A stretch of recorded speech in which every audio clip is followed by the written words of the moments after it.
All right, my citizens, I hope everybody's doing well. I am going to continue to read from The Great Gatsby, starting on page 92, just a couple pages every day. I just want to stay in it. That's my plan, is just stay in it, a couple pages.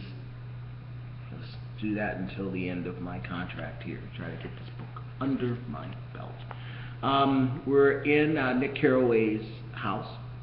Gatsby's just walked in on Daisy. Daisy's freaked out. Gatsby's trying to be cool. He's leaning his head up against a mantelpiece clock, which he ended up knocking over, but catching it before it hit the ground, put it back up on the mantelpiece, and that's where we begin.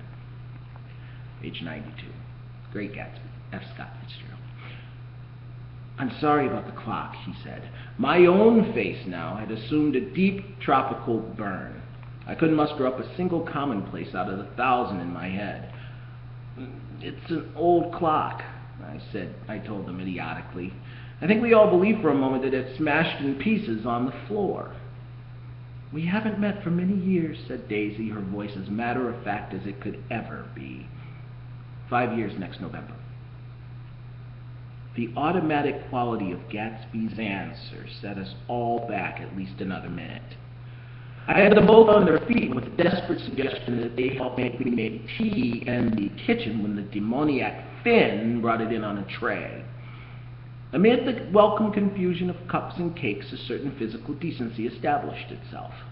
Gatsby got himself into a shadow, and while Daisy and I talked, looked conscientiously from one to the other of us with tense, unhappy eyes.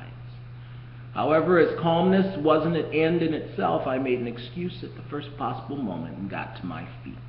"Where are you going?" demanded Gatsby in immediate alarm. "I'll be back. I've got to speak to you about something before you go." He followed me wildly into the kitchen, closed the door, and whispered, "Oh, God," in a miserable way. "What's the matter?" "This was a terrible mistake," he said, shaking his head from side to side. "A terrible, terrible mistake. You're just embarrassed, that's all." And luckily, I added, "Daisy's embarrassed too." "She's embarrassed," he repeated incredulously. "Just as much as you are." "Don't talk so loudly. You're acting like a little boy," I broke out impatiently. "Not only that, but you're rude. Daisy's sitting in there all alone." He raised his hand to stop my words, looked at me with unforgettable reproach, and opening the door, cautiously went back into the other room.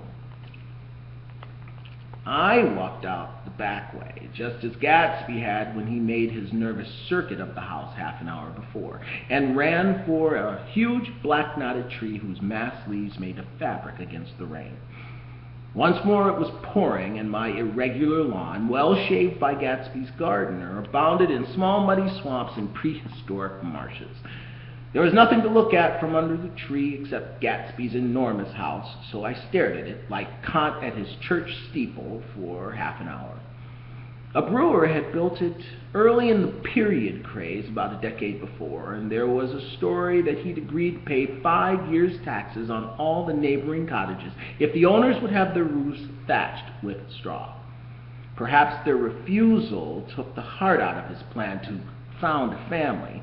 He went into an immediate decline. His children sold his house with the black wreath still on the door. Americans, while occasionally willing to be serfs, have always been obstinate about being peasantry. After half an hour, the sun shone again, and the grocer's automobile rounded Gatsby's drive with the raw material for his servants' dinner. I felt sure he wouldn't eat a spoonful. A maid began opening the upper windows of his house, appeared momentarily in each, and, leaning from a large central bay, spat meditatively into the garden. It was time I went back. While the rain continued, it seemed a little bit like the murmur of their voices, rising and swelling a little now and then with gusts of emotion. But in the new silence, I felt that silence had fallen within the house, too. I'll stop there.